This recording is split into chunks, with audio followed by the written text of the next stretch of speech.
এর ভিতরে এত পরিমাণে কার্বন থাকলে গাড়ি তো ঠিক মতো চলবেই না, আর সঙ্গে মিসিং মারবে, মাইলেজও খারাপ দেবে।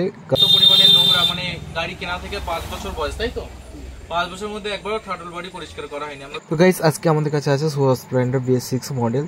তো গাড়িটি যখন এসছে, গাড়িটির সমস্যা ছিল, গাড়িটা পিক আপ নিচ্ছে না এবং অনেকক্ষণ সেলফ মারার পরে একবার স্টার্ট হচ্ছে, অনেক লাথি মারার পরে একবার স্টার্ট হচ্ছে। তো আমি থ্রটল বডিটা খুলে দেখলাম, এর ভিতরে এত পরিমাণে কার্বন, দেখতেই পাচ্ছ। আমি এখন থ্রটল বডিটা খোলার চেষ্টা করছি। এত পরিমাণে কার্বন থাকলে কিন্তু গাড়িতে সমস্যা থাকবেই, আর গাড়ি পিক আপ মিসিং দেবে এবং মাইলেজ খারাপ দেবে, গাড়ি টানবে না এবং স্টার্টের সমস্যা তো দেখা দেবে। তো এটা সমস্যা সমাধান করার জন্য আমরা থ্রটল বডিটা খুলে নিয়েছি এবং থ্রটল বডিটা খুব সুন্দর করে ক্লিন করবো। এই দেখো, আমি আঙুলে একটু চেপে দেখাচ্ছি কত পরিমাণে কার্বনের ভিতরে ভর্তি। আর এই কার্বন যতক্ষণ না আমরা ওয়াশ করবো ততক্ষণ গাড়ি একদম পারফেক্ট চলবেই না, গাড়ি চালিয়েও কোনো মজা পাওয়া যাবে না। তো সবার আগে চলো আমি এই সেন্সারগুলো খুলে নেবো। তো এর এত সূক্ষ্ম সেন্সার, যেগুলো একটু মানে কার্বন পড়লেই গাড়ির কিন্তু সেন্সার কাজ করা বন্ধ করে দেয়, তখনই গাড়িতে এই ধরনের সমস্যাগুলো দেখা দেয়। আর এই অ্যাকচুয়েটারটা যখন আমি খুললাম, দেখো এক জায়গায় কার্বন পড়ে কিন্তু একটু উঁচু হয়ে আছে। আর এই সমস্যার জন্যে কিন্তু গাড়ি রেসটা ঠিক মতো আসবে না, মানে কখনো রেস হাই হয়ে যাবে, কখনো স্টার্টের সমস্যা, নানান ধরনের সমস্যা দেখা দেবে এই অ্যাকচুয়েটারে যদি ময়লা থাকে। এটা হচ্ছে টিপি সেন্সার। টিপি সেন্সারের কাজ হচ্ছে আমরা কতটা অ্যাক্সিলারেটর মরেছি সেটা সিগন্যাল পাঠানো ECU-কে। আর এটা হচ্ছে IAT সেন্সার, যেটা হাওয়ার তাপমাত্রা মাপার। এটা হচ্ছে ম্যানিফল্ড অ্যাবসোলিউট প্রেশার, যেটা ম্যাপ সেন্সার, ঠিক আছে। আর এটা দেখো, থ্রটল বডির মধ্যে এত পরিমাণে কার্বন, আমি দেখেই অবাক। কাস্টমারকে যখন আমি দেখাচ্ছি, কাস্টমার বলছে যে 5 বছর নাকি এই গাড়ির থ্রটল বডি, মানে গাড়ির বয়স 5 বছর, 5 বছরের মধ্যে কোনো দিনও একবারও পরিষ্কার করা হয়নি, বা ওনার যে মিস্ত্রি দেখতো এর আগে গাড়িটা মেনটেন করতো, সে কখনো নাকি করেনি। তো আমার কাছে যেখানে আসলো, আমি যেহেতু সমস্যাটা সমাধান করে দেওয়ার জন্যে গাড়িটা খুললাম, আর খোলার পরে উনি দেখেই তো উনিও আমার থেকে বেশি অবাক। আর দেখো কি পরিমাণের ভিতর থেকে কার্বন বার হচ্ছে। আর আমি এটা কিন্তু পেট্রোল দিয়ে ওয়াশ করছি না, আমি এটা কিন্তু WD-40 দিয়ে ওয়াশ করছি। আর এই ধরনের থ্রটল বডি যাদের আছে তারা অবশ্যই থ্রটল বডি ক্লিন করতে গেলে থ্রটল বডি ক্লিনার বা WD-40 দিয়ে ওয়াশ করাবে, তা নাহলে কিন্তু তোমাদের থ্রটল বডিটা খারাপ হয়ে যাবে এবং 5 থেকে 6 টাকার একটা বড় খরচ চলে আসবে। একটা সুপার স্প্লেন্ডার বেশ কয়েকদিন ধরে একটু স্টার্টের সমস্যা ছিল, কিন্তু এখন সমস্যা হচ্ছে যে গাড়িটা পিক আপটা কখনো কখনো হাই হয়ে যাচ্ছে। তো থ্রটল বডিটা খুলে দেখলাম, থ্রটল বডির ভিতরে এতটা কালি, মানে এত পরিমাণে নোংরা আমি ভিডিওতে দেখিয়েছি আগে। আর আমরা ক্লিন করার পরে দেখো কি অবস্থা এর ভিতরে ছিল, এতটা নোংরা বার হয়েছে, সঙ্গে এত কালি বার হয়েছে, ঠিক আছে। এত কালি থাকলে তো সেন্সার কাজই করতে পারবে না। আর এগুলো আমরা ক্লিন করেছি, দেখো কত সুন্দর করে, আর কি অবস্থায় ছিল আগের পরে। আর এর ভিতরে একদম কালিতে ভর্তি হয়েছিল, তাহলে এত ছোট ছোট সূক্ষ্ম যে সেন্সারগুলো, এগুলো সেন্স করতে পারে না যখন কালি থাকে এর ভিতরে বা নোংরা থাকে, কার্বন থেকে গেলে। তো এগুলো কিছু দিন অন্তর একবার করে ক্লিন করা দরকার আছে, কারণ এখনকার গাড়িতে মানে ইথানল যে পেট্রোলগুলো, আর এগুলো হচ্ছে BS6 এর গাড়ি, এগুলো E20 সাপোর্টেড নয়। তো যার কারণে এগুলোতে কালি বা কাঁচড়া বেশি জমে। তো এগুলো ক্লিন করা দরকার আছে। প্রতি দেখা যাচ্ছে 5000 কি 10,000 কিলোমিটার অন্তর একবার করে ক্লিন করলে এই সমস্যাগুলো দেখা দেবে। চলো এবার এটা ফিটিং করা যাক, আর তারপর রেজাল্ট দেখা যাক কেমন আসে।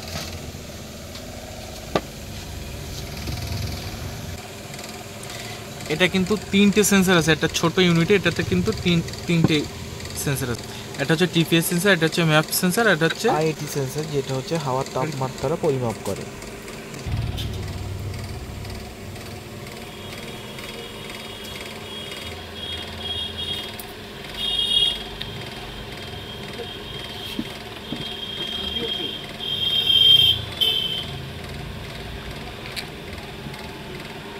আর এই ধরনের থ্রটল বডি পরিষ্কার করতে গেলে এক হচ্ছে থ্রটল বডি ক্লিনার দিয়ে ক্লিন করতে হবে, অথবা WD-40 দিয়ে ক্লিন করতে হবে। এটা কিন্তু মানে পেট্রোল বা আমরা যেমন করতাম কার্বোরেটরের বেলায়, কার্বোরেটর দিয়ে মানে পেট্রোল দিয়ে ওয়াশ করতাম, এটাতে কিন্তু পেট্রোল দিয়ে ওয়াশ করা যাবে না। পেট্রোল দিয়ে ওয়াশ করলে এই ধরনের রবারগুলো বা সেন্সারগুলো কাজ করা বন্ধ করে দেবে, রবারগুলো ফুলে মোটা হয়ে যাবে, বেশ আর কাজ করবে না, তখন থ্রটল বডির সেটটাই বদলাতে হতে পারে।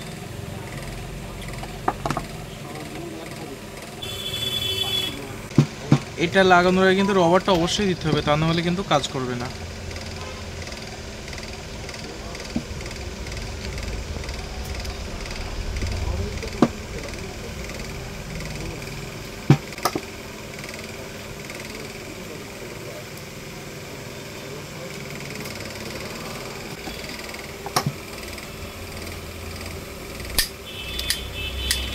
ভিতরে কেমন পরিমাণে কার্বন, কতটা পরিমাণে কার্বন, এই ভিতরটা একটু ওয়াশ করা লাগবে। ভিতরটা না করলেও এইটা আমাদের উপরে যেটা আছে এটা ওয়াশ করা লাগবে।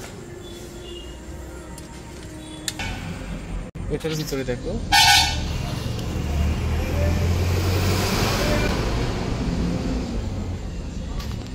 আমরা টোটাল থার্টল বডিটা ক্লিন করেছি, আর এইটুখানির জন্য দেখা যাচ্ছে আমরা পারফরমেন্সটা ভালো পাবো না। তো এটাও আমরা সুন্দর করে ক্লিন করে দেবো।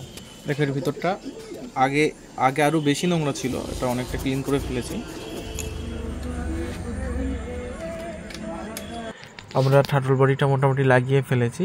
এবার পাইপগুলো লাগিয়ে আমাদের স্ক্রুটা টাইট দিতে হবে, তারপরে আমাদের পিকআপের তারটা লাগিয়ে কিন্তু ট্যাঙ্কি লাগিয়ে গাড়িটা আমরা স্টার্ট করার চেষ্টা করব। তো চলো পিকআপের তারটা লাগিয়ে নিই। পিকআপের তারটা লাগানো মোটামুটি কমপ্লিট। এবার আমরা এই স্ক্রুটা টাইট দেবো, এয়ার ফিল্টারের স্ক্রুটা টাইট দেওয়ার পরে আমরা কিন্তু ট্যাঙ্কিটা সেট করব। তো ট্যাঙ্কিটা নিয়ে আসো।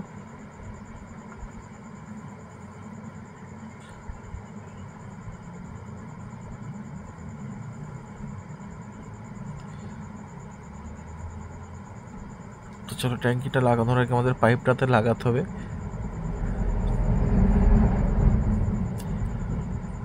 পাইপটা লাগিয়ে আমরা 2-3 বার কিন্তু চাবিটা অফ করে অন করে পাম্প করে দেবো, তারপর আমরা সেলফ মারবো। চলো সেলফ নিয়ে স্টার্ট করবো। তো দেখো গাড়িটা কিন্তু এর আগে সেলফ স্টার্টই হচ্ছিল না, এবার কিন্তু এক সেলফ স্টার্ট হয়ে গেল এবং পিক আপ দেওয়ার সঙ্গে সঙ্গে কিন্তু পিক আপ নিচ্ছে। আর আগে সমস্যা ছিল আরও একটা, যেটা হচ্ছে রেস আপ ডাউন হচ্ছিল। এবার কিন্তু এরকম সমস্যা নেই, পিক আপ মডেলের কিন্তু রেসপন্স।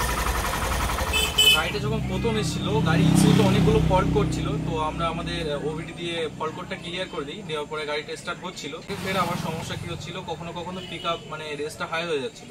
এদিকে পিক আপের তারও নতুন লাগানো, তারপরেও রেসটা হাই হয়ে যাচ্ছিল। তো আমরা সেইখানে থার্টল বডিটা খুললাম, খুলে দেখলাম এর ভিতরে এত পরিমাণে নোংরা, মানে গাড়ি কেনা থেকে 5 বছর বয়স, তাই তো 5 বছরের মধ্যে একবারও থার্টল বডি পরিষ্কার করা হয়নি। আমরা খুলে যেটা দেখলাম, আর ওই তো সামনে প্রমাণ ভিডিওতেও দেখলাম। তো আমরা থার্টল বডি ক্লিন করার পরে গাড়ি একদম প্রতি সেলফ স্টার্ট এবং খুব সুন্দর পিক আপ নিচ্ছে। এখনকার যেসব তেল দিয়ে আমরা গাড়ি চালাই বা পেট্রোল দিয়ে গাড়ি চালাই, এই গাড়ি মানে ইথানল মিক্স যেটা, তো এটা দিয়ে গাড়ি চালালে গাড়িটাকে সুন্দর করে মেনটেন করতে হবে। আমরা এর আগে কি করতাম, একটা গাড়ি কিনে 10 বছর 15 বছর ইঞ্জিনেরই কাজ করাতে হতো না, 10 বছর। এখন এরকম গাড়ি আমার নিজের হাতে আছে যে এখন ইঞ্জিনে কাজ করাতে হয়নি। কিন্তু এখনকার যেসব গাড়িগুলো লঞ্চ হচ্ছে এত সূক্ষ্ম, আর আমরা মেনটেনেন্স না করার কারণে এত পরিমাণে খরচ বেড়ে গেছে, মানে একদম ধরা ছোঁয়ার বাইরে। তো এই ধরনের গাড়িগুলো ব্যবহার করতে গেলে ভালো করে মেনটেনেন্স করলে এই সমস্যাগুলো দেখা দেবে না। তো আমাদের চ্যানেলে এই ধরনের ভিডিও প্রতিনিয়ত আপলোড করা হয়। তো তোমরা অবশ্যই আমাদের চ্যানেলকে সাবস্ক্রাইব করে বেল আইকন অন করতে ভুলো না। দেখা হচ্ছে নতুন কোনো ভিডিও, ততক্ষণের জন্য ধন্যবাদ।